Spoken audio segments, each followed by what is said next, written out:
Oi, pessoal, tudo bem? Vamos começar uma hora da genética. Vamos esperar o pessoal entrar. Hoje a gente tem a Tereza, que vai ser a nossa convidada, e a gente vai bater um papo hoje sobre a parte de genética e reprodução. Tereza, estou esperando você entrar para poder fazer o convite. A gente entende de genética, mas essa coisa de redes sociais é muito complicada, né? Pra gente é tudo uma grande novidade. Então, pronto, a Tereza já entrou. Eu vou convidar a Tereza aqui para entrar no nosso bate-papo. Vamos lá, a gente aprendeu a fazer isso hoje. Minha internet já caiu, já voltou. Acho que a Tereza já está entrando. Oi, Oi, Tereza, boa noite. tudo bem? Deu Tudo certo, bom? a gente Deu conseguiu. tudo certo. Assim, eu falei, nosso negócio é falar de genética, essa coisa de redes sociais é a novidade, né? É novidade, estamos nos adaptando, né? Perfeito. E, na realidade, só para avisar para o pessoal que está entrando, quer dizer, chegou a ser soltado o tema de genética e infertilidade, e aí, conversando com a Tereza, a gente pediu para trocar para genética e reprodução, porque, na verdade, a parte reprodutiva ela é muito mais ampla, né? Do que Sim, puramente a infertilidade. Então, a gente vai falar de infertilidade, mas depois a gente vai entrar em outras temáticas, em prevenção de problemas, em investigação pré-concepcional e tudo que vocês quiserem perguntar. Espero que eu consiga acompanhar aqui as perguntas. Eu não sei, eu abri aqui na outra tela, é, no computador, como é que. Ver se eu consigo ver as coisas aqui maiores. Eu entro em paralelo, está sem som, você é capaz de fazer isso? Bom, deixa eu. Consigo ler, estou lendo aqui no computador. Vamos lá. que bom. Para apresentar a Tereza, tá? É a professora Maria Tereza Sanseverino. Ela é médica geneticista do Serviço de Genética Médica do Hospital de Clínicas de Porto Alegre, é especialista pela Sociedade Brasileira de Genética Médica, doutora em pediatria pela Universidade Federal do Rio Grande do Sul, professora da Escola de Medicina da Pontifícia Universidade Católica do Rio Grande do Sul, e eu sou Daphne Horowitz. Eu também sou médica geneticista, ela é do Sul, eu sou do Rio de Janeiro, e eu trabalho no Instituto Fernandes Figueira, da Fundação Oswaldo Cruz. E nós duas fazemos genética médica, assim, fizemos a formação na parte geral, eu sigo fazendo toda a parte geral, mas, assim, temos uma paixão especial por essa parte da genética reprodutiva, da genética pré-natal e do aconselhamento genético. Então, acho que a gente pode bater um papo aí bacana, tá? Então, a gente vai começar, na verdade, pela infertilidade, tá, Tereza? Então, Perfeito. eu queria que você ajudasse a definir, na verdade, o que se define como infertilidade e qual que seria a incidência da infertilidade na Tá, população. perfeito. Assim, ó, a infertilidade, ela é definida, é a definição da Organização Mundial da Saúde e aceita pela maioria das sociedades como assim, um casal que tem relações sexuais desprotegidas, quer dizer, tentando engravidar durante um ano. Acima disso, a gente define como infertilidade. Então, a definição é essa: 12 meses sem gestação com relações desprotegidas. Agora, não necessariamente isso indica uma patologia, porque assim, mesmo um casal fértil pode levar até um ano para engravidar, mas indica a necessidade de investigação. Né? Então, essa é a definição. E, na verdade, a gente sabe que é um problema muito prevalente. Assim, eu até confirmei no site da Organização Mundial de Saúde o que eles estão dando. Assim, eles não dão uma prevalência em percentuais. Tá? Se imagina só, que 20% dos casais vão apresentar alguma dificuldade reprodutiva ao longo da sua vida conjugal. Mas a estimativa 20%, Tereza?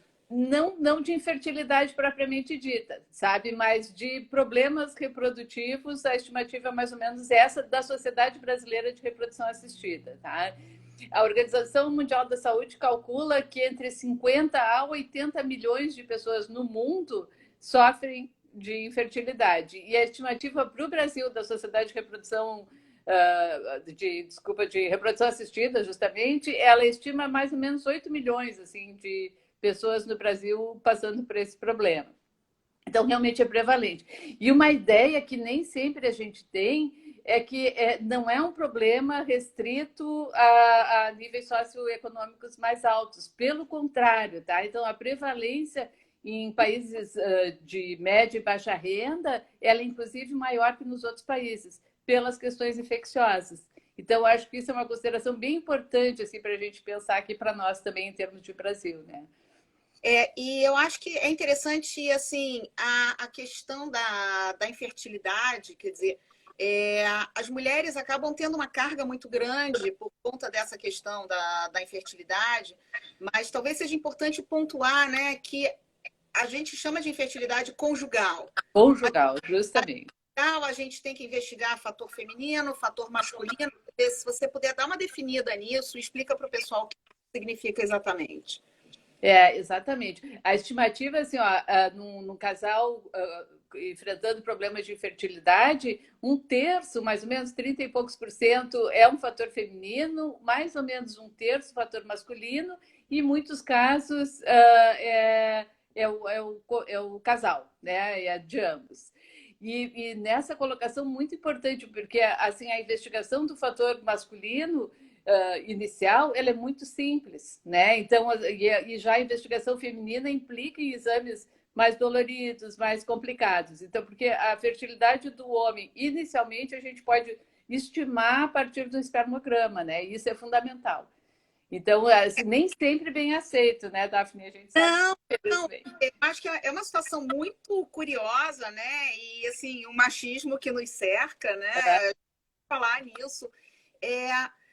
Quando a gente fala em investigação de infertilidade, então, primeiro, a infertilidade ela é conjugal e ela não é especificamente de um ou de outro. Pode até ser que ao longo da investigação a gente defina isso. Mas como a gente está falando em infertilidade conjugal e os exames a serem solicitados e a serem realizados, a bateria de exames ela é muito maior em cima da mulher do que em cima do homem. Você não acha que seria lógico, até por um critério de assim, justiça, né? Começar sempre a investigação pelo fator masculino, já que a priori é um exame que ele vai precisar fazer? Com certeza, sim. Eu acho que, no mínimo, claro, eu acho que a mulher vai ter um exame simples de imagem, coisas não invasivas, alguma coisa hormonal, junto com o espermograma do esposo, direto, assim, com certeza. E talvez nem precise esperar um ano para fazer um espermograma, sabe? Isso é uma questão, assim, também, essa questão da definição de infertilidade, do tempo de indicar uma investigação, também tem que levar em conta a idade do casal, né? Ou até o histórico de algum fator de risco, né? Então, se a gente já sabe, assim, por exemplo, que ou o parceiro ou a parceira tem algum histórico ou de infecção, ou de cirurgia, ou de lesão, né? De trauma, de repente a gente já pode antecipar e não perder tempo, vamos dizer assim, né? E quais seriam, na verdade, as etapas de uma investigação de uma infertilidade? Bom, na genética a gente vai entrar um pouco mais adiante, assim, porque em geral quem começa a investigação é o ginecologista, é o urologista, é o especialista em reprodução. Então, a primeira coisa em relação à mulher, a gente tem que determinar se ela está ovulando, né? Como que é a produção hormonal, como que é a questão anatômica, assim, os fatores anatômicos, quer dizer, as trompas são permeáveis, os exames de imagem. Em relação ao marido, o espermograma é um exame muito informativo, né? Porque ele vai nos dar assim a concentração dos espermatozoides, a mobilidade, que é uma coisa bem importante, assim, porque às vezes a gente tem uma concentração normal e não tem mobilidade. Isso não vai resultar em gestação. E até questões infecciosas, por exemplo, assim, dependendo assim questões inflamatórias, infecciosas, isso vai se revelar no espermograma. Um espermograma alterado né, uma quantidade diminuída ou qualquer desses outros fatores alterados, vai indicar uma investigação com o urologista em busca da causa. Então, por exemplo, na ausência de espermatozoides, a gente vai ter que fazer uma investigação do ponto de vista anatômico, quer dizer, tem alguma coisa obstrutiva ou realmente os espermatozoides não estão sendo produzidos, e aí entra a genética junto. Porque assim, no fator masculino, assim, dentro da infertilidade conjugal, talvez seja até a questão genética influencia muito mais, de uma maneira geral, assim, grosseiramente falando, no fator masculino. Então, aí... Sim, não, tá perfeito, perfeito. Não, pode seguir, vai.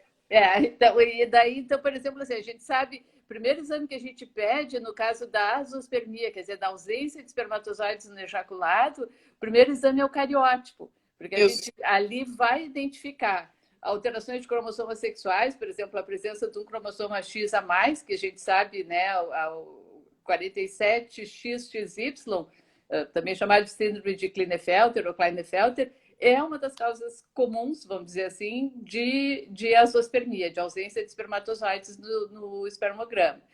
E também a gente sabe assim, alterações cromossômicas, rearranjos cromossômicos, né, aquilo que a gente chama das translocações cromossômicas, também vão interferir com a produção de espermatozoides e também podem estar relacionadas com azospermia. E isso vai ser... Desculpa. Não, acho que é muito importante, quer dizer, na verdade, essa avaliação do espermograma, e de novo, voltando, a gente está falando aqui sob a ótica da genética médica, né? Então tem umas coisas que a gente até já conhece tudo, mas que é muito mais para o especialista em reprodução. Agora, o que me assusta muito, Tereza, é que às vezes a gente se depara com situações de pessoas que já passaram por alguns especialistas, e aí vem e mostram um espermograma que tem uma azospermia ou que não tem 0 espermatozoide, e aí vem o indivíduo dizendo, não, meu cariótipo está normal, e aí o médico falou que eu tenho agenesia de vasos deferentes, e então que é muito fácil, quer dizer, a gente precisa ir para a reprodução assistida, mas eu produzo espermatozoide, então a minha parceira vai engravidar. E aí, assim, eu tremo. Na verdade, a gente precisa investigar algumas outras coisas, né? Eu queria que você comentasse um pouquinho sobre isso. Exatamente, né? Então, isso é a forma que a gente chama da azospermia obstrutiva, né? Porque essa outra maneira que a gente estava falando antes, ela não é obstrutiva, é a ausência de produção de espermatozoides. Nesse caso que tu está comentando, assim, tem uma obstrução, né? A ausência do canal deferente, por exemplo, então o espermatozoide não vai chegar no ejaculado, vai produzir, vai ter a produção do sêmen, mas sem espermatozoides. E a gente sabe que uma das causas assim importantes de se investigar é a fibrose cística, né? E é uma mais ou menos, eu acho que em torno de 20%, 1 em cada 5 casos de agenesia de deferente estão relacionados com a fibrose cística. E pode envolver, assim, em geral, pode ter outras manifestações da doença, né? Respiratórias ou pancreáticas ou outra manifestação, mas muitas vezes são variantes, mutações no gene lá do CFTR, no gene do canal do cloro, que não vão estar relacionadas a essa expressão grave, ou uma combinação de uma mutação que poderia potencialmente estar relacionada a um fenótipo grave com uma mutação mais leve. Então, certamente, como tu disseste, a reprodução assistida em si não vai ser tão problemática, porque pode pulsionar acima da obstrução e vai ter espermatozoides. E com as técnicas que a gente tem agora, um espermatozoide é suficiente para fertilizar um óvulo. Mas aí entra a importância de investigar a esposa, né? Porque a gente sabe que a fibrose cística é a doença recessiva mais comum na população dita caucasiana, né? Mais ou menos assim, a nossa frequência aqui no Brasil ela é bem variável conforme os estados, conforme a colonização europeia, mas em torno assim, de 1 em 25, 1 em 30, conforme a região, 1 em 40 indivíduos é portador, quer dizer, é muito comum, né? Então, aí a combinação do esposo com 2 mutações e a esposa com uma mutação pode resultar numa criança com a doença, né? Então, realmente, aí a importância de investigar os dois, né? Sim, então, assim, eu acho que é muito importante essa mensagem. Quer dizer, o homem com agenesia de vasos deferentes, a gente tem que fazer a investigação genética nele E a investigação genética na parceira, fundamental. E, em geral, o homem que vai ter a genesia de vasos deferentes, então, ele tem as duas variantes, tá? Do gene do FTL, se for um indivíduo com fibrose cística, mesmo que seja uma forma leve, microforma de fibrose cística, de repente, a gente faz uns diagnósticos assim, não, realmente eu tenho sinusite crônica. E justamente. é fibrose cística. E aí a gente tem um risco imenso. Se essa parceira for portadora, é uma doença recessiva, mas o parceiro, ele tendo duas variantes, se ela tiver uma, eles teriam 50% de chance de ter criança afetada com a fibrose cística, e dependendo da variante que a parceira carregue, se ela tiver, pode inclusive vir com uma forma grave. Então, acho que isso é uma coisa que a gente tem que prestar muita atenção, né? Bem importante. E aí eu queria te perguntar, Tereza, o seguinte, quer dizer, qual que é o papel do médico geneticista nessa questão, assim, numa clínica, numa investigação ou numa parceria dentro do contexto da infertilidade? Tá. Então, assim, eu acho assim, o médico geneticista, o ideal seria compor uma equipe, compor na equipe multidisciplinar, que hoje em dia as clínicas maiores envolvem uma equipe multidisciplinar, né? Então, e ali a gente vai poder auxiliar tanto na parte assim como um consultor, vamos dizer assim, participando das discussões de caso clínico, selecionando aqueles casos que realmente a gente precisa de uma consulta de aconselhamento genético e ajudando na investigação da causa de infertilidade. Principalmente assim, essas situações que a gente já comentou, e uma situação que é relativamente comum, que é a dita assim, infertilidade sem causa aparente. Quer dizer, toda aquela investigação comum do esposo, da esposa, não mostrou nada. Nesses casos, a gente tem a nossa abordagem pode muitas vezes ajudar no diagnóstico. Isso é uma das nossas atribuições numa clínica assim. A outra, assim, muitas vezes vem esses exames alterados e a interpretação dos resultados, o aconselhamento, mesmo nesse caso que a gente estava comentando agora, o profissional mais capacitado para ajudar, para orientar, para discutir as alternativas reprodutivas é o geneticista. Né? E assim, eu acho que uma outra importância da gente, assim, um assunto que a gente vai tocar depois, que são a questão dos testes genéticos que são possíveis de realizar hoje em dia nos embriões. Isso vai certamente precisar do geneticista para ajudar desde a indicação, da preparação do casal, explicação do que vai ser possível vir ali, como da interpretação dos resultados e a discussão dos resultados alterados, né? Eu acho que tem que, assim, ir um pouquinho além, então por isso que a gente não vai ficar só na infertilidade, porque hoje em dia, com os avanços da genética, com a genética molecular, a gente tem, assim, tem muitas pessoas que são férteis, casais férteis, e que já tiveram uma criança com algum tipo de problema, ou que, por conta de um exame de rastreamento de portadores, que seria um exame preventivo, descobrem que existe alguma coisa, e aí eles optam por ir para a reprodução assistida para então poder selecionar esses embriões. E o suporte do geneticista é extremamente importante, porque às vezes a gente tem um resultado de exame que não é exatamente aquilo que a criança tem, o filho deles anterior, tem uma variante de significado incerto, e aí eles vão querer buscar isso na reprodução assistida. Então, eu acho que o papel do geneticista, ele ajuda em toda essa parte, né, do suporte para a reprodução dos casais. Então, eu acho que a gente podia conversar um pouquinho sobre a questão de algo prévio, tá? Que já exista na família. Quer dizer, como é que esses casais lidam com a questão reprodutiva? Por exemplo, o casal tem um filho que tem uma doença genética já definida, que pode ter sido por uma questão cromossômica, uma questão ligada ao único gene. Quer dizer, quais são as orientações no que diz respeito à parte reprodutiva? Perfeito.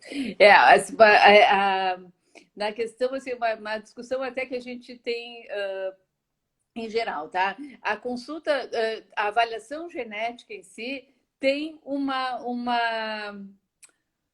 um fluxo, vamos dizer assim, né? E a avaliação genética dirigida para a reprodução assistida ou para o planejamento reprodutivo, ela tem um foco um pouco diferente, né? Então, eu acho que isso é uma questão importante. Uma coisa muito importante, assim, ó, que é o que a gente vê na genética em geral, mas que na genética reprodutiva é crítico, é essa situação, como tu estavas comentando antes, assim, quer dizer, suspeita-se que é uma doença genética ou tem resultados indiretos que sugerem determinada doença genética. Então, a primeira coisa nessa avaliação é entender exatamente, assim, quais são as situações de risco daquele casal, quais são os exames que já foram realizados em função, por exemplo, de um filho com determinada doença, um filho que já pode ser falecido, ou um filho que realizou uma investigação. Então, qual é a confirmação, qual é a base genética? Porque para oferecer tanto um exame genético pré-natal quanto o exame genético pré-implantacional numa reprodução assistida, o diagnóstico preciso, definitivo, é fundamental. Porque assim, no embrião a gente vai dispor de algumas células, então a gente só vai poder buscar exatamente aquilo que a gente está procurando com certeza, né? E isso realmente é um ponto absolutamente crítico nessa situação, né? Não, perfeito. Quer dizer, eu acho que isso é essencial e a gente vê, quer dizer, a gente que trabalha com aconselhamento genético, provavelmente você tem essa experiência também, eu tenho muito. De vez em quando vem um casal e faz assim, abre uma ficha para eles, um aconselhamento genético, porque o filho tem alguma coisa e não tem um diagnóstico. Não, meu filho tem atraso no desenvolvimento, meu filho tem autismo. Isso, E a gente, é muito frequente ver isso, e a gente quer uma orientação para saber quais são os riscos. E vem sem o filho na então é mais complicado ainda. Então, assim, a orientação muitas vezes é não, peraí, vamos começar tudo de novo. Traz, vamos avaliar, vamos fazer os exames, que não é sempre que tem um diagnóstico bem estabelecido. Quer dizer, como é que seria a tua conduta para esse tipo de situação? Então, normalmente nessa situação, e ela tu tens toda a razão para nós aqui também, ela é relativamente frequente, né? E até às vezes até assim, a criança com um transtorno do desenvolvimento, com autismo, que os pais querem poupar de alguma avaliação, isso não é tão raro.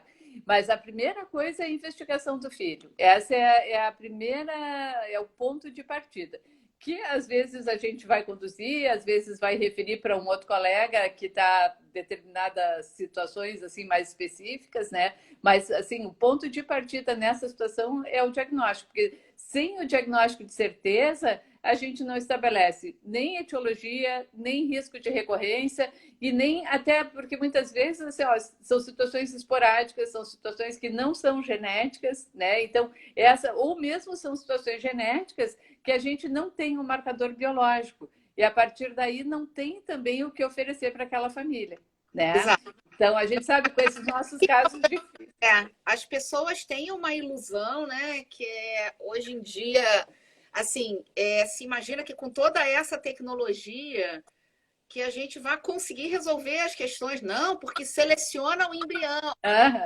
Seleciona o embrião, muitas vezes, quer dizer, muitas vezes na reprodução assistida, você vai selecionar o embrião assim, não, você olha lá no microscópio, vê aquele que está com as células mais gordinhas, mais bonitinhas e seleciona aquele embrião. Ele parece ser mais capaz de evoluir para uma gestação. Mas, na realidade, quando a gente fala em diagnóstico pré-implantacional, né, quer dizer, seria com a finalidade de você buscar algo a mais, né? Então, assim, aquele gene alterado, ou aquela criança que recebeu os 2 recessivos do pai e de ser, né? Exatamente, tá? Então, assim, isso é uma coisa bem importante. Então, assim, no diagnóstico genético pré-implantacional, né? Agora tem as questões de nomenclatura, né, Daphne? Assim, então a gente sempre chamou de PGD, né? Pre-Implantation Genetic Diagnosis, para todas as questões, tanto monogênicas quanto cromossômicas. Aí a Sociedade Internacional aí de PGD, que é o nome da sociedade, optou por, então, diferenciar e chamar de teste genético, né? Considerando que, assim, é um teste altamente sensível, altamente específico, mas não é absoluto, né? O diagnóstico a gente tem na criança depois. Então ficou o PGT. E nas questões monogênicas, nessas doenças que a gente está comentando, doenças recessivas, ou doenças ligadas ao X, ou doenças dominantes, ou síndromes de predisposição, são as doenças monogênicas, a gente chama do PGTM. E nesse caso, assim, ó, fundamental a gente ter o diagnóstico de certeza absoluta, conhecer as mutações da família. A condição número 1, né? Número 1, indispensável. E a outra coisa muito importante, assim, ó, hoje em dia não se procura a mutação no embrião. A gente procura ver, assim, os marcadores em torno da mutação. E os marcadores em torno porque uma condição recessiva, por exemplo, tem um cromossoma que está com o gene com a mutação e outro cromossoma com o alelo normal, né? Num casal que é portador. Então, a gente tem que ter certeza, assim, qual o cromossoma que veio do pai, qual que veio da mãe, e esse processo é anterior. E isso é uma das partes que a gente ajuda como geneticista na preparação, né? Então, quando é por um diagnóstico de uma doença genética, esse processo começa antes da fertilização propriamente dita, né? E o laboratório que vai estudar os embriões constrói o que a gente chama do protocolo do PGD ou do PGTM antes, né? E isso é uma coisa muito importante. O preparo da técnica, né? Todo preparo para ter uma garantia, ter segurança e poder ter certeza. Olha, realmente, os embriões são afetados, não são afetados, ou o resultado é inconclusivo e a gente não tem segurança, né, na transferência daquele embrião, e esse embrião não vai poder ser usado nesse ciclo, né? Entendi. Eu queria, Tereza, talvez que você comentasse também um pouquinho sobre a questão dos abortos de repetição, porque isso é uma coisa que é recorrente, né, na mão do geneticista, quer dizer, o quanto disso que é genético e hereditário. Eu normalmente separo muito isso com os casais, né? Fatores de risco. Perfeito. E muitos desses casais, eles assim, engravidam e perdem, e acham que vão resolver tudo na reprodução assistida, né? Sim. E aí tem que explicar que é outro tipo de situação. Exatamente, tá? A gente sabe assim, ó, se a gente analisar os cromossomas, né, fizer o cariótipo de material de aborto, no mínimo, assim, em média, não é no mínimo, em média, 50% tem alterações cromossômicas, e por isso que a natureza interrompeu aquela gravidez, né? Isso é população geral, né, Tereza? População geral. Separar por faixa etária, provavelmente é muito mais. Muito mais. E assim, a curva da frequência de alterações cromossômicas em abortamentos, ela é a mesma curva exponencial das alterações cromossômicas em geral. E exatamente a mesma inclinação de curva da trissomia 21, da síndrome de Down, em relação à idade materna. Então, realmente, assim, ó, aborto de repetição numa mulher de 30 anos é um raciocínio, e numa mulher de 40 anos é outro raciocínio, né? Que a probabilidade de uma anomalia cromossômica é outra. Então, uma coisa que eu acho muito importante, e é um recurso que a gente tem tido cada vez mais disponibilidade, é estudar o material de aborto, sabe? Sempre que possível, estudar. A gente antes dependia só do cariótipo, né? Então, aí tinha as questões de cultura, a cultura não crescia porque são células sem vitalidade, ou contaminava pelos próprios germes do trato genital feminino. E agora, com essas novas técnicas assim de quantificação de cromossomas, né, esses produtos de concepção, aí tem vários nomes comerciais disponíveis que dependem de técnica molecular. Então, é um resultado muito mais acessível. E isso é uma informação muito importante, né? Porque, e é uma discussão, assim, se investiga no primeiro, no segundo. Eu acho que é uma informação, porque assim, o aborto acontece ou porque o embrião é inviável, ou porque a mãe tem uma condição materna. E quando a gente não tem essa informação, a gente entra naqueles protocolos intermináveis de investigação de aborto de repetição, né? Não sei qual é a sua experiência, mas... Lançar a campanha, assim... eu acho. Despreze o material de aborto, entendeu? Faça análise, porque assim, pode não ser tão barata, pode não ser coberta pelo plano de saúde, mas isso pode tranquilizar muito, né? O casal. Provavelmente você testemunha o mesmo tipo de situação que eu. Às vezes chegam casais absolutamente em pânico, que tiveram perda, às vezes uma única perda, e o obstetra teve a presença de espírito de encaminhar para estudo, Aí vem uma anomalia cromossômica daquela assim, doutora, tô apavorada, porque tinha uma trissomia de 2. 6. É. 3. Eu não vi, nunca vi, eu procurei na internet, eu não achei nada. Eu disse, olha, vocês estão apavorados, eu estou absolutamente tranquila. E está explicado o que aconteceu, e foi um processo de seleção natural. Fiquem tranquilos. A chance de acontecer de novo é o mesmo risco da população como um todo. Que bom que houve a oportunidade de documentar, né? Exatamente. E assim, um percentual muito pequeno dos casais que experimentam aborto de repetição realmente vão ter eles próprios alguma translocação cromossômica, alguma alteração estrutural que favorece conceptos alterados e por isso estão perdendo. Então, assim, aí a gente vai indicar justamente o cariótipo do casal, vai estudar os cromossomos do casal. Quando a gente sabe que é uma trissomia livre, quer dizer, que está dentro daquele risco habitual, nem seria necessário, né? Aí, vamos dizer assim, isso é uma diferença talvez desse cariótipo molecular que a gente tem feito agora, que às vezes a gente, apesar de ver que é uma trissomia alguma, pode ser necessário o cariótipo do casal, porque a gente daí quer descartar alterações estruturais para tranquilidade.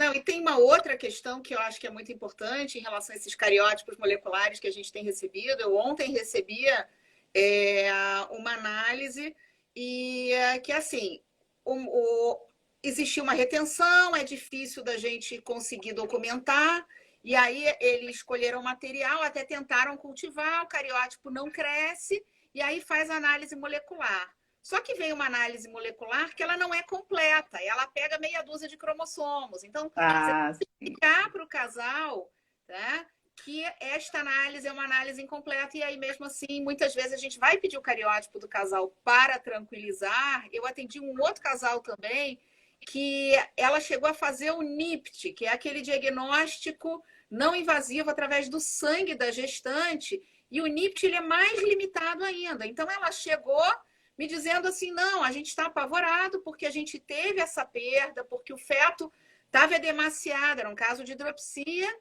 e a análise genética foi normal. E, na verdade, assim, a genética é muito ampla.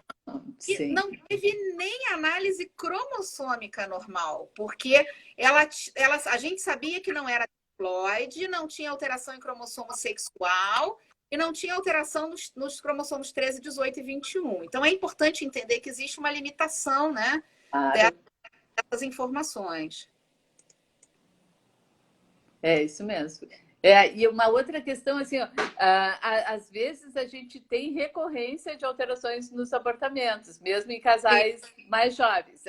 Essa situação é uma discussão, assim, o quanto, por exemplo, ir a uma reprodução assistida e analisar os embriões para as alterações cromossômicas, né, o quanto isso poderia ser efetivo. Assim, os estudos que tem, tá? Eles não mostram assim uma chance maior de dar certo aquela gestação, mas eventualmente pode ser uma alternativa, sabe? Aí fazer o que a gente chama do PGTA, que é o teste genético pré-implantacional para as aneuploidias, para as alterações cromossômicas numéricas, né? Muitas vezes ajudar, principalmente idade materna avançada e que não tem mais tempo e querem engravidar logo. A única questão que eu acho que é importante orientar é que na reprodução assistida a gente meio que replica o que acontece na natureza. Então, às vezes, gera também muita frustração quando o casal está num processo de reprodução assistida, obtém um monte de embriões e aí são poucos que chegam no estágio de conseguir testar, e aí testa assim, mas a doutora veio tudo alterado.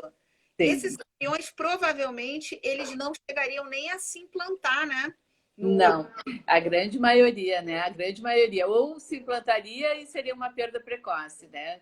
E isso eu sempre acho, assim, ó, embora isso seja muito frustrante, seja horrível para os casais, é uma informação importante, né? Porque assim, o que a gente tinha até pouco tempo atrás eram as falhas de implantação sem uma explicação. E ter essa compreensão que a causa não é materna, no sentido que o embrião era inviável, é uma coisa importante. Tem toda uma discussão aí, né, de contras e a favor, mas realmente é importante. Perfeito. Eu acho que, assim, já tem algumas perguntas, mas eu acho que a gente pode só desenvolver mais um pouquinho a temática da questão de exames novos que estão sendo oferecidos hoje, que com a evolução da genética, a gente está com uma tecnologia muito robusta e o valor da investigação ela vem caindo bastante ao longo dos anos. E muitos casais, não só de reprodução assistida, mas casais de uma maneira geral, têm optado por fazer exames para rastreamento prévio. Então, assim, o casal nunca teve filho, quer engravidar e eles querem ter mais segurança. Não dá para dizer que é garantia nem certeza, porque isso não existe, mas eles querem ter mais tranquilidade e prevenir algumas doenças graves na infância. O que você teria a dizer sobre esses exames que eles estão chegando aí por valores bastante razoáveis? Perfeito. Eu acho sempre assim, ó, o primeiro exame é a nossa consulta, é o nosso desenho da árvore genealógica, né, a construção da história familiar e a identificação de riscos adicionais até, né? Mas realmente, assim, ó, esses novos testes de triagem para portadores de doenças genéticas, eles estão já mudando completamente o nosso aconselhamento genético, estão mudando a perspectiva, né? Então, realmente, assim, ó, acho que, claro, tem populações de maior ou menor risco, mas tem os testes que a gente pode aplicar na população em geral. E, em geral, assim, varia de laboratório para laboratório, mas como tu colocaste, assim, as novas tecnologias, esse sequenciamento de nova geração, a disponibilidade do maior número de laboratórios oferecendo acabou reduzindo os custos. E custo-benefício, a minha opinião é que vale a pena. Assim, a gente podendo oferecer, o casal tendo a disponibilidade de fazer, acho que vale muito a pena. Considerando que a gente está oferecendo um teste que vai identificar variantes naqueles genes conhecidos, alguns testes são baseados em mutações específicas, quer dizer, assim, a gente não exclui o risco da doença, né? Reduz em relação ao esperado para cada uma das populações, mas nunca vai zerar. Mas é uma alternativa bem importante e que tem que ser combinada dentro de um programa, né? Então, assim, porque é importante, eu acho que o geneticista entrar nesse processo desde o início, assim, no tipo de exame que está solicitando e depois na interpretação do resultado. Quer dizer, o que a gente viu ali, o que não viu, qual é o risco residual, isso é uma indicação, justifica um teste pré-implantacional ou justifica aí algum tipo de conduta, o que a gente pode oferecer para aquele casal. Mas eu acho realmente assim, ó, isso a gente está, eu acho que exatamente no ponto de transição em relação a isso. Né? Assim, e infelizmente, por enquanto, a maioria desses testes são disponíveis ou em nível privado, e não sei como que está no Rio, assim, mas aqui ainda não é de cobertura obrigatória no Brasil inteiro, né? Então, isso é uma questão que a gente ainda vai ter que estudar. Cobertura não tem, Não tem, né?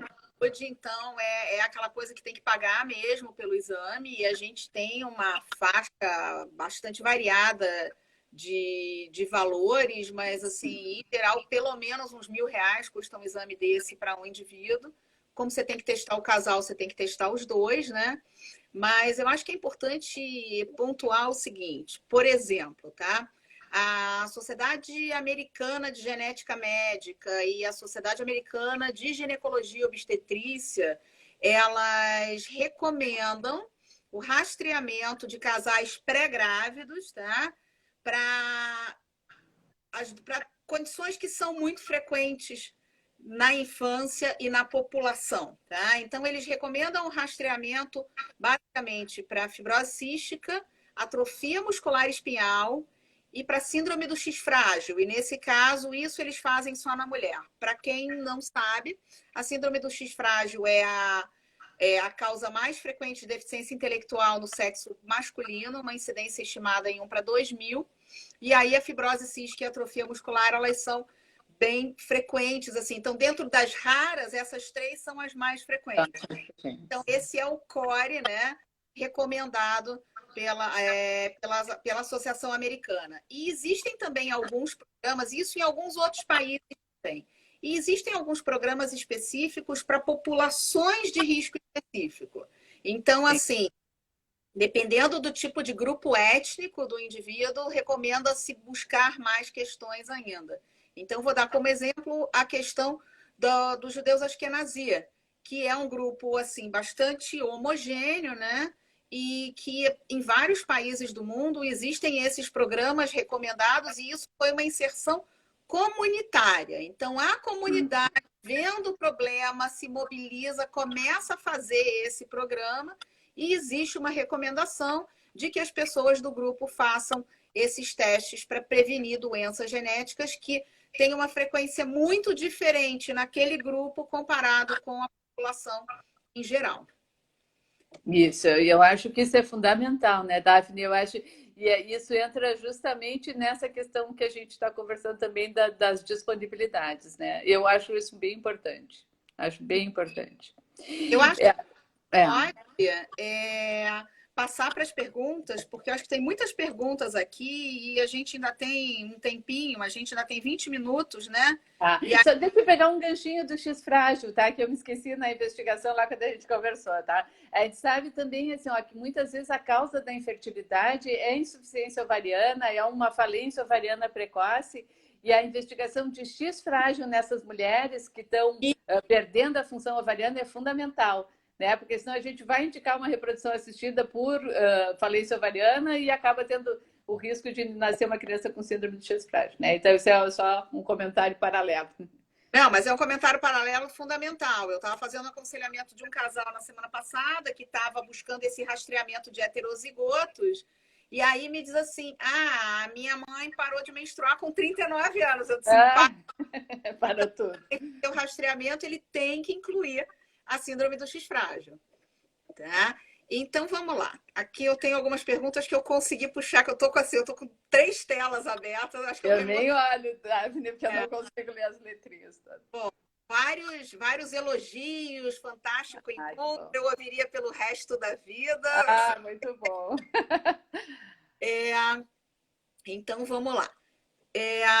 Alguns comentários em relação ao aborto espontâneo. O Claudinho fez assim, um comentário, a ideia do mítico mapa genético que lembra o mapa astral.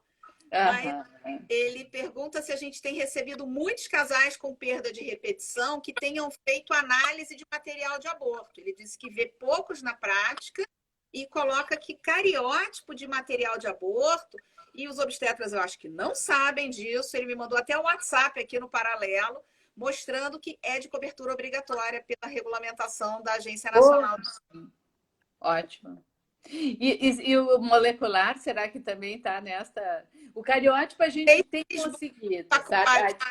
O cariótipo a gente tem conseguido, mas aí com a limitação que a gente comentou, porque às vezes a cultura não cresce ou ou contamina, né? Mas de qualquer forma eu acho que vale sempre a tentativa. Perfeito. Bem importante. Aí tem uns comentários da Milene. A Milene é nossa super amiga citogeneticista, falando que citogeneticista sabe da importância do estudo de produtos de aborto. E também um outro comentário, e eu acho que está perfeito, dizendo que o aumento do NIPT diminuiu o número de estudos cromossômicos de material de aborto. Então, pelo menos algumas coisas a gente consegue detectar, mas o NIPT ele não substitui o cariótipo completo. Fundamental. E é uma coisa que eu ensino para os alunos sempre, assim, ó, quais são as trissomias viáveis a partir do primeiro trimestre. E isso é uma coisa fundamental, né? O NIPT, como ele é feito a partir do fim do primeiro, início do segundo trimestre, a gente já vai pegar aquelas trissomias viáveis. Então, realmente, assim, ó, muita coisa passa desapercebida, né? Exatamente. Tem uma pergunta aqui, tá? De uma pessoa que está participando. Tem um casal de filhos com osteogênese imperfeita e a minha primeira filha minha primeira filha não tem OE. E ela está grávida de 4 meses. O pai não tem parentesco. Corre algum risco? Ela já tem 2 filhos com a condição? Não, ela tem filhos com osteogênese, mas ela tem uma filha que não tem OI, que está grávida. A filha tá. Não, aí o risco. Bom, claro, eu vou te dizer, Daphne, eu tenho bastante dificuldade sem analisar o caso presencialmente. Mas, a princípio, a expectativa, assim, a gente teria que ter certeza da forma que essas crianças têm, né, que talvez recessiva, não sei. Aí o risco para a filha que não é afetada é o risco da população em geral, né? Não aumenta. Aí, mas, gente, assim, essas questões específicas, procure seu médico Eu acho, é o melhor, é o melhor. representantes, mas não precisa vir para a gente. Vocês Sim. têm uma lista de médicos geneticistas, de serviços de genética no Brasil inteiro. Entra no nosso site www.sbgm.org.br, tem o mapão do Brasil. Você clica no seu estado e tem assim: encontre seu médico geneticista. O médico geneticista que tiver nessa lista será o médico geneticista titulado pela SBGM. Acho que é muito aí, perfeito, perfeito. Utilidade pública. Muito boa. Bom, agora a Luíse está perguntando se a gente testa todos os casais para fibrose cística, AME e X frágil. AME é atrofia muscular espinhal. Isso é uma questão assim, ó, não, a gente não está testando todos os casais, assim, de um modo geral, em termos até de população em geral. Mas eu acho, e até essa é uma discussão, e eu acho que até essa é uma oportunidade que a gente está tendo, até de refazer uma discussão até que a gente já teve paralelamente, de a gente refazer as nossas diretrizes, né? E pensar assim, ó, em termos da nossa realidade brasileira, assim, o que a gente tem que oferecer, quais têm que ser os nossos exames mínimos. Eu acho que isso que tu já comentaste, assim, como que a gente vai contemplar aquelas populações que a gente sabe, ou aquelas situações que têm um risco maior, né? Eu acho que seria prudente, mas realmente assim, a gente está naquele ponto de transição. Mas eu acho que a Luísa vai depender muito da situação. O ideal seria seria a gente poder fazer isso mesmo, tá? Porque realmente são as condições mais prevalentes. Diretor da SBGM, precisamos de diretrizes em relação a isso. É importante que isso esteja publicado e a gente tem o subsídio, não só o que vem de fora. E até para poder argumentar com os convênios, né, Débora? Não, porque faz e passa para os convênios, porque é custo efetivo. Exatamente. Só pensar na questão da AME, né? O custo do tratamento da atrofia muscular espinal, isso até é uma discussão até em termos de saúde pública também. O custo do paciente, no mínimo a recorrência que a gente pudesse prevenir já se justificaria, né? Perfeito. Tem um comentário aqui do Cristiano, tá? O Cristiano é da Associação de Fibrose Cística, dizendo que a ausência do canal deferente por fibrose cística também explica muitos casos de azoospermia. Sim, Cristiano, a gente falou sobre isso. E ele comenta que os urologistas têm recomendado o teste do suor para esses homens. Perfeito, mas assim, se a gente vai falar em aconselhamento genético reprodutivo, a gente tem que ir além do teste do suor e a gente vai precisar fazer a genotipagem deles, ou pelo menos da parceira. Se não tiver a condição de fazer dos dois e tiver que escolher, eu, pelo menos, escolheria o da parceira. Se a genotipagem... Concordo. A gente não segue. Concordo. E isso está no nosso rol, assim, em termos de convênios, isso, assim, o homem teria cobertura e quando a gente tem um familiar afetado, o parceiro tem direito à cobertura também, né? Então, quer dizer, a gente tem como argumentar porque isso está previsto no rol. Perfeito. Tem aqui um comentário da Rosa, tá? Excelente apresentação de ambas, parabéns, a discussão de perguntas está ótima. Beijão, Rosa. Rosa ensinou muito para mim da parte de genética pré-natal, fundamental. Um comentário, uma pergunta do Juan, Tereza, muito interessante, que ele pergunta a ICSI, né, que é a injeção intracitoplasmática, e erros de metilação. Perfeito. Assim, ó, a grande preocupação que existe, assim, ó, a questão da reprodução assistida poder aumentar os defeitos congênitos, né? A gente sabe, assim, ó, mesmo a ICSI, mesmo a biópsia embrionária, não aumenta os defeitos em relação aos procedimentos em si. Os estudos que tem, assim, ó, eu acho, assim, que são limitados, porque a gente não tem, assim, registros bem bem feitos, vamos dizer assim, de defeitos congênitos em relação à reprodução assistida, a gente acaba tendo muito relato esporádico. Mas realmente, assim, ó, se compara defeitos congênitos na população em geral e em bebês de reprodução assistida, a taxa é um pouquinho maior. E a diferença realmente pode ser nessa questão dos defeitos, na questão da metilação, na questão do imprinting, realmente é onde faz uma pequena diferença.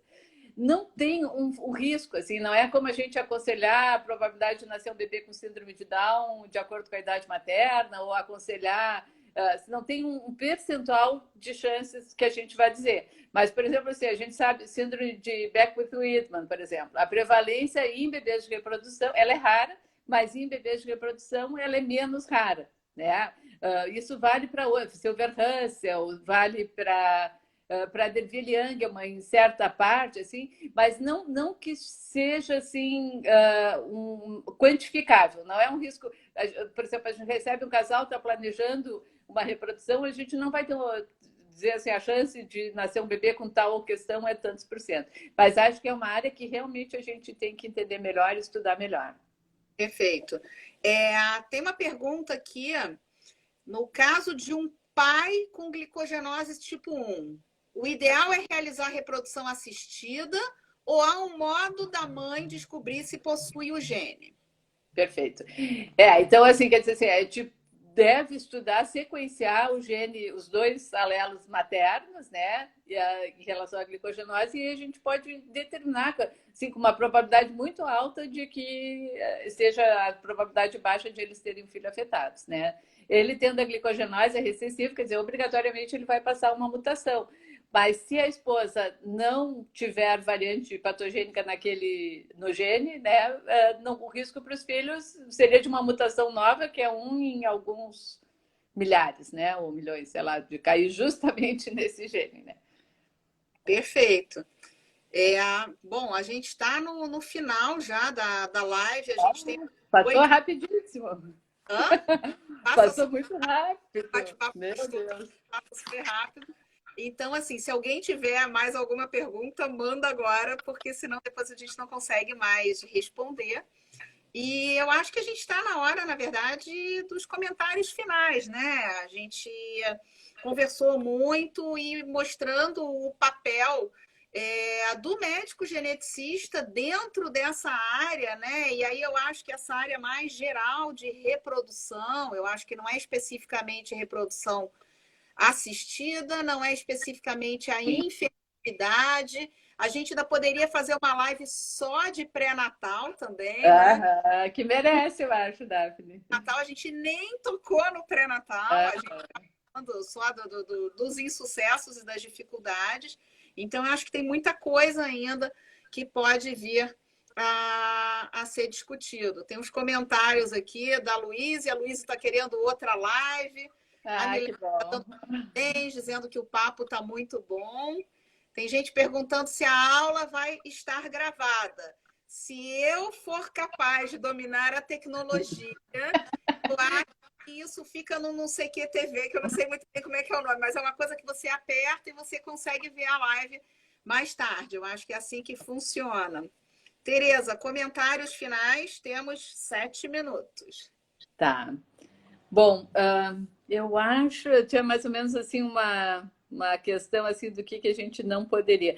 Eu acho uma coisa importante assim, ó, de prevenção de defeitos congênitos, prevenção de infertilidade. Eu acho que a questão da idade materna, assim, ó, sempre que a gente discute reprodução e genética, eu acho que a gente tem que discutir a questão da idade materna, assim, porque a gente sabe assim, é o principal fator de risco para infertilidade, para alterações cromossômicas, e teve toda, assim, a gente teve um atraso em relação ao hemisfério norte, né, nessa questão da idade materna avançada, mas isso a gente já sabe, assim, e eu acho que a reprodução assistida acaba sendo uma falsa ilusão.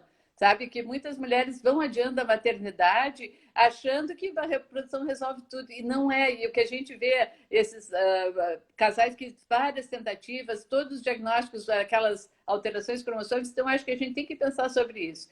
E pensar também na preservação de fertilidade, sabe? Então, se por circunstâncias pessoais, sociais, acadêmicas, econômicas, não é o momento ainda, a alternativa do congelamento de gameta, no caso da mulher, congelamento de óvulos, tem que ser considerada, né?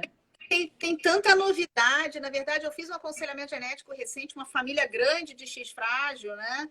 E aí eu fui orientar uma moça muito nova, 21 anos, nenhuma intenção reprodutiva ainda, sem namorado, e o irmão dela com X frágil.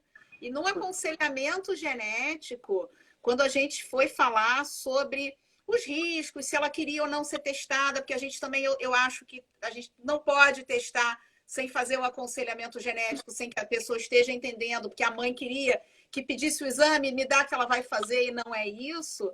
Então, eu cheguei a conversar. Então, um dos itens do aconselhamento genético foi, olha, esta condição específica pode estar relacionada a uma redução de fertilidade, a uma falência ovariana precoce. Então, na hipótese de você testar positiva, sendo portadora da condição, é recomendável que a gente pense no teu futuro reprodutivo, talvez valha a pena você congelar óvulos. Agora, eu acho perfeito, Tereza, essa questão da idade materna, as pessoas têm uma ilusão, vai, estica daqui, estica daqui, tá ótima, e vamos ter filho com 40 e muitos anos. Não vai rolar, não vai rolar. E eu não sei se você tem experiência também, uma vez atendi uma mulher que, assim, ela chegou para mim e eu disse assim, mas a senhora veio por quê? O que te traz aqui? Ela disse, então, doutora, eu fiz faculdade, mestrado, doutorado, viajei, me diverti e, de repente, eu estou com 44 anos. Então, o ideal é que não deixe chegar tão longe, né? Não. Exatamente. Já temos 4 minutos. 4 minutos. Mais algum comentário? Jorge está aqui na live também, agradecendo. É uma recomendação para a gente fazer uma live de aconselhamento no pré-natal com o maior prazer, adoro. Né? É aí que a gente tem que discutir a longevidade na hora de ter filho também, que também é uma coisa muito importante. Claro. A Vânia, só elogios. Vânia, acho que não fez pergunta, não. Eu não anotei nenhuma pergunta da Vânia. Só comentários, elogios. O pessoal da Associação de OI entrou também. Muito então, bom. Vou pegar o gancho do Jorge, assim, ó. Eu também não sei qual é a frequência que tu vê isso, mas casais que tiveram filhos com múltiplas ou gestações interrompidas naturalmente ou terapeuticamente por malformação fetal sem investigação. Então, isso é um outro ponto que a gente não pode esquecer. Ó. Não tome decisão sem procurar um geneticista. Né? Antes da na gravidez, não é depois da gravidez. Salvem o diagnóstico. Isso aí. E guarda, no mínimo, guarda material, extrai DNA para a gente poder estudar depois, né? Uhum. Gente, então é isso. Acho que estamos encerrando nossa live por hoje. Eu queria mais uma vez agradecer muito a participação, a parceria, né, da Tereza. Eu acho que é muito importante a gente poder contar com pessoas que conhecem, poder discutir essas questões, e isso sim faz parte da genética médica, sim. Tá? A genética não é uma sub-área da ginecobstetrícia, a genética é uma especialidade médica e a gente está aqui para isso. Tereza, últimos recados. Muito obrigada, Daphne. Muito obrigada pela oportunidade, muito obrigada pela parceria. E achei assim, muito boa a nossa discussão, mas eu concordo que é o começo de uma grande área a ser discutida, planejada e assim, criadas nossas diretrizes próprias aqui, né? Vamos tocar isso. Então, vamos criar essa área da genética reprodutiva, né? Perfeito. E ver se a gente cria algumas diretrizes, disponibiliza no site, porque aí a gente vai com isso nos planos de saúde para tentar a cobertura também. Acho fundamental. Tá bom? Gente, tá boa noite. Muito obrigada. Prazer enorme. Um prazer, Daphne. Um prazer. Tá? Tchau, boa noite. Tchau. Boa noite.